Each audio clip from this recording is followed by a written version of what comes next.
tó ibi tá bá roko sí là fàbọ̀ sí. Ẹ̀yin mùsùlùmí ọ̀rẹ́ wa, ẹ̀yin mùsùlùmí èèyàn wa. Ẹ jẹ́ n kọ́kọ́ bust brain yín. Ọ̀pọ̀ ẹ̀yin tẹ́ ní kí ló kàn mí inú ọ̀rọ̀ kan wà àtọ̀rọ̀ àwọn àfáà kí ló kàn mí pẹ̀lú computer age tá wà yìí. Ẹ tí kẹ́kọ̀ọ́ ẹ tí lérò débi wípé ohunkóhun tó bá ti bọ́ sórí mídíà ó ti di eégún tó jáde síta ó kù ní àìwò. Gbogbo ẹni tó bá ti ní fóònù lọ́wọ́ tó ra dátà tó wà lórí Facebook tí notification wá lọ́dọ̀ ẹ̀ ó ti kàn. Sẹ́rí kìí ṣe ìmọ̀ ìwé, kìí ṣe mọ̀ Arabic, kìí ṣe mo kéwú. Ẹ sí ọpọlọ lẹ̀. Mo wá rí wípé bá a bá gún ata yín lódó tá a lọ ata lọ́lọ́ ìwà ata kò lè padà. Òpó kẹfà ẹ̀sìn Islam ní èpè, èébú, àbòsí. Òpó kẹfà ẹ̀sìn Islam ní lẹ́yìn òpó márùn tẹ́tí ní tẹ́lẹ̀. Kí ló dé tí ọ̀pọ̀lọpọ̀ yín wà tí ọ̀lọ́pọlọ? Any small thing, èpè, èébú. Ẹ tún máa bọ ẹ̀yin bí ilépè, ẹ̀yin èpè dìran, ẹ̀yin èpè wálé. Ẹ tún máa bọ̀. Ẹ jẹ́ kémi tó enlight yín mọ́ àmọ́. Àwa ò ní dákẹ́ lórí ọ̀rọ̀ yín. Bóyá ẹ lè sinmi wàhálà kálàáfíà lè jọba lórílẹ̀-èdè. A ò ní dákẹ́. Ẹ kọ́ lọ ìrèsì pé kí n lọ kan lágbájá ń bẹ̀ yẹn. Bọ́rọ̀ oníṣẹ̀ṣe, ọ̀rọ̀ kìrìsìtẹ́nì, ọ̀rọ̀ olórin, gbogbo tó bá ti gorí mídíà tó ti bọ́ sórí Facebook tí notification ti gbé wá ó ti kàn ọ́. Sórí ètí ò kàn mí màá ṣàlàyé fún ẹ. Ìyẹn ni ganu sí yẹn ni ó fi kàn mí. Òkú ìyá Wasiu Ayinde wọn à send invitation sí mi. Èmi tàbí àwọn èèyàn kan bẹ́ẹ̀ a lè pè lórí fóònù ẹ pẹ̀lẹ́ kó àsẹ̀ǹdè ìyá yín o. Mo pè yín ẹ máa bọ̀ ó yàtọ̀. Wọ́n à ń pè wá àwa náà ò dẹ̀ lọ ọbẹ̀ àganu sí. Ìyẹn ò kàn wá rárá. But pé èyí tó kàn wá òun là ń sọ fún yín, èyí tó kàn wá là ń try láti sọ fún yín pé ohun gbogbo ṣe jẹ́ èpè, ohun gbogbo ṣe jẹ́ ìbínú. Ṣé kò sí ọgbọ́n Ọlọ́run tẹ́ lè fi yanjú àwọn ọ̀rọ̀ kọ̀ọ̀kan yàtọ̀ sí ọ̀rọ̀ èpè, yàtọ̀ sí ọ̀rọ̀ ìbínú? Ṣé kò sí ọgbọ́n kankan tẹ́ lè fi yanjú ẹ̀ ni? Má fà àwọn fídíò méjì kan wá. Màá wá ní kẹ́ jẹ́ ká lọ gbé sínú ayé Wasiu fúnra lára rẹ̀. Ẹ sáré wá àwọn fídíò yẹn. Gbogbo tó bá ní agbára sí kó máa sáré káàkiri yóò parí láìpẹ́ yìí. Àmín. Ọlọ́wọ́ lálà ṣe rẹ̀. Àwọn àfáà ni wọ́n ń dànù. Bẹ́ẹ̀ni bá tẹ̀ wá gbé ọ tó sì wọ́n ló wí a word take apology, I'm very sorry. Kò ní dáa fún ọ. Wọ́n bá ní òní nímọ̀ ó tó sì tẹ́ ẹ̀kú ni. Amẹ́ríkà tí wọ́n ní kò sọ́lọ́ wọ́n ti bọ́lọ́ nísìn. Ọmọ tí wọ́n mú ti wà látọ̀dọ̀ Ọlọ́run ti wà. Ojú aburú tó rọ̀ Amẹ́ríkà yóò sọ sínú lẹ́yìn tọmọtọmọ.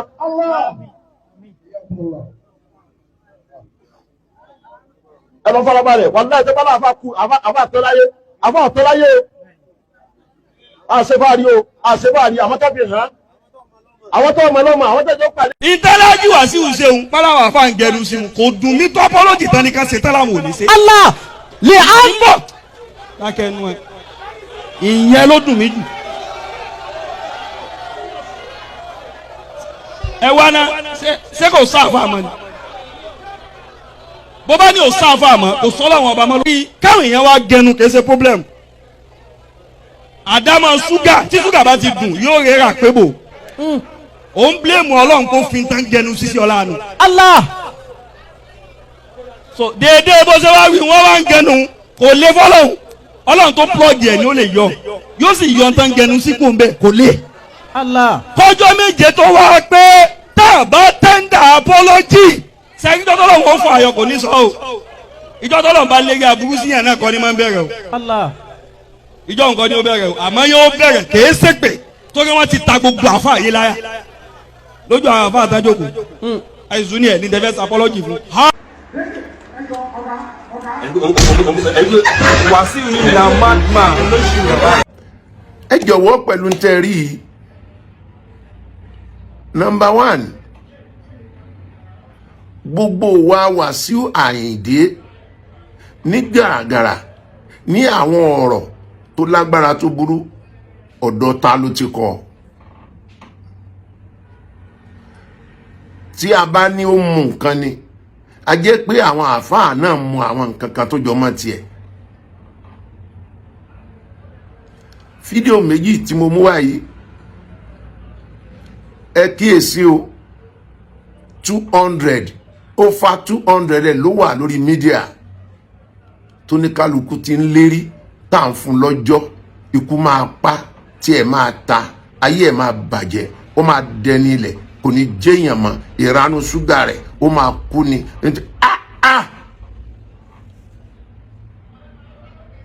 ẹ wá ń bèèrè pé sáfà òsì mọ́ ni ìkan wà tí mi ti ẹ̀ gbé wá bàbá yẹn ní kì í sóhun pé àáfàá kan sọ pé kó tender apology ó lóun ò lè tender apology pé lójú ẹsẹ̀ ni ó mọ̀ pé àáfàá wà ẹjọ́ ṣé tí wọ́n ń pè láàfàá ní ìpànìyàn ṣé tí wọ́n ń pè ní àáfàá ní kó ba yé ẹni jẹ́ ṣé ìjẹ́ àáfàá ni kó sọ̀yàn lórí burúkú ẹ jẹ́ á mọ̀ pé ṣé tí ń jẹ́ àáfàá nìyẹn. Oh my goodness God.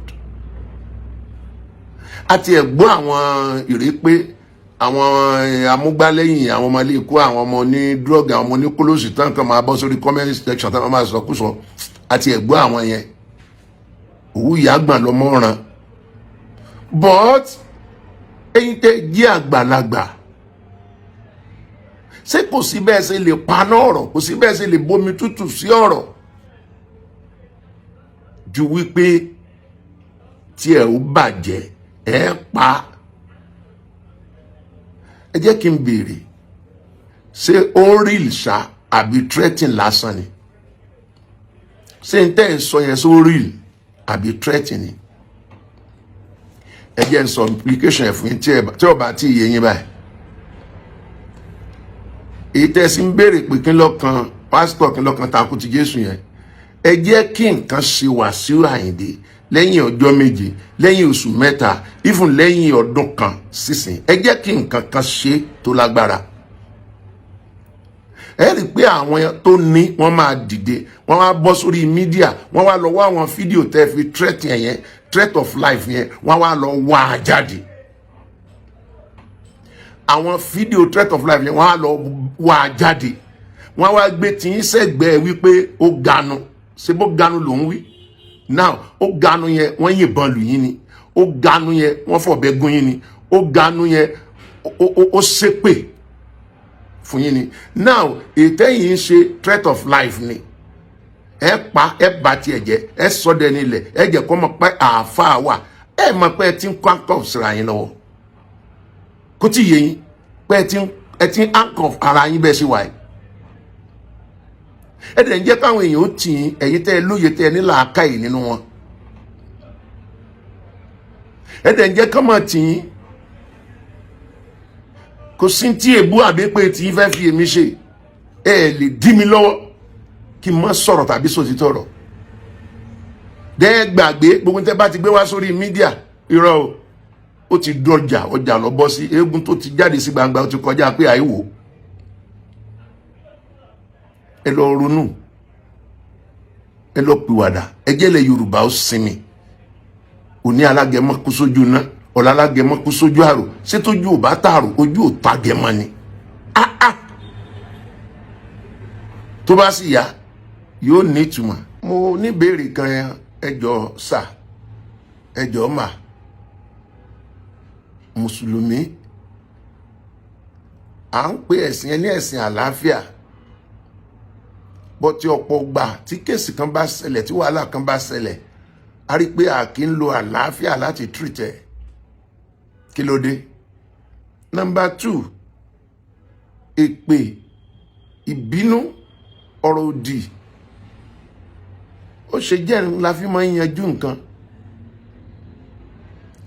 Ṣé ẹni tẹ́ ń tẹ̀lé àbí ẹ̀kọ́ Islam kò tiẹ̀ yọ̀ǹda sùúrù rárá ni? Bóyá ìdáhùn lè wà fún béèrè yẹn. Lórí ọ̀rọ̀ Kwawan, K1 the ultimate, Alhaji Wasiu Ayinde, ṣé kì í tún ṣe mùsùlùmí mọ́ ni? Bẹ́ẹ̀ ṣe ẹ̀ta ta lọ́lọ́run nù, ó padà doníṣẹ̀ṣe. Adéwálé Àyùbá, ó láwọn nǹkan tó là kọjá, ó padà di pásítọ̀ ní Christendom. Ṣé ẹ má bínú, mi ò mọ̀ báwo lẹ́yìn ṣe ń rí sí tí gbogbo ẹ̀ fi máa ń gbóná kankan. Ẹ lọ wo gbogbo àwọn èèyàn tó ti jáde kó nu mùsùlùmí. All right, ẹ jẹ́ á padà sórí ọ̀rọ̀ Ganu tàbí Gara. Is it Ganu or Gara? Ṣé Gara ni àbí Ganu? Mo fẹ́ kẹ́kọ́ kíyèsí kinní kan wípé gbàrà tí a wọnú ọdún yìí, pàápàá nígbà tí ìyá kọ àwọn àǹkú,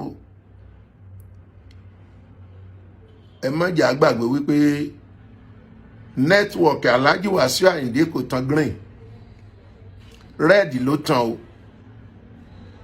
Ó tan red nínú ọdún yìí. Bóyá ńgbà tí yẹ kú ni o, bóyá àwọn kankan ṣẹlẹ̀ o, red ló tàn kalẹ̀.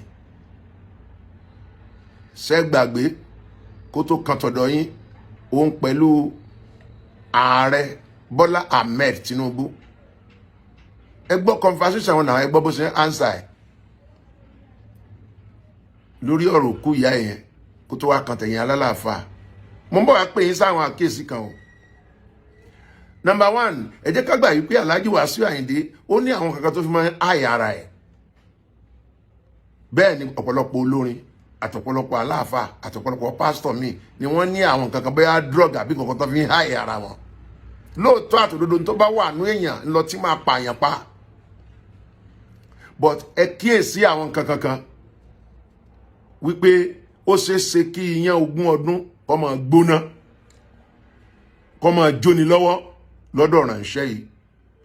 Wasiu Ayinde pẹ̀lú onílù rẹ̀ nígbà tí wàhálà yẹn ṣẹlẹ̀, ipa wo lẹ́yìn àfáà tẹ́ ẹ jẹ́ tiẹ̀ kó yàtọ̀ sí Sheikh Akeugba Gold tó jà lọ síwájú jà lọ sẹ́yìn lọ́tún sósì, ó lọ bá Wasiu Ayinde, ó lọ bó nílù yẹn. Ọ̀rọ̀ wo ni Ganu sọ ní orí íńtánẹ́ẹ̀tì? Sẹ́mọ̀ kó ti mú àwọn gbólóhùn yẹn dání sá. Gbogbo nǹkan tèmi àti yín Ganu sí, èmi náà mọ̀ Ganu sí ń gbà yẹn, àjọ Ganu sí mọ̀ ni. Abẹ́ ti gbàgbé ni, àjọ Ganu sọ̀rọ̀ Wasiu Ayinde ni nígbọ̀rọ̀ nílùú ẹ̀. Ipa wo la kó? That is number 1. Number 2, pẹ̀lú oyè olórí ọmọọba Ìjẹ̀bú tó jẹ́, kí n la Ganu sí lọ́jọ́ yẹn lákòókò yẹn? Àló ti dẹ́lẹ́bọ ti jáde kó nú Islam, kò sí nǹkan tó máa ṣe tẹ́ máa débẹ̀ mọ́, ó di méjì. Number 3, ó fẹ́ ìyàwó kékeré kan gbà kan tí wọ́n ní isu, ọ̀pọ̀lọpọ̀ bọ́ sórí mídíà, Ganu sí.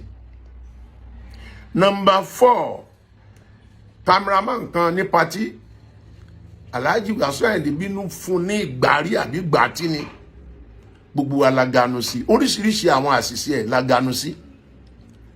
Ìyẹ́ ẹ̀ wá kú, bóyá ti mark ojú ọ̀pọ̀lọpọ̀ wa tá a sọ̀rọ̀ sí lọ́jọ́ yẹn, àwa débẹ̀.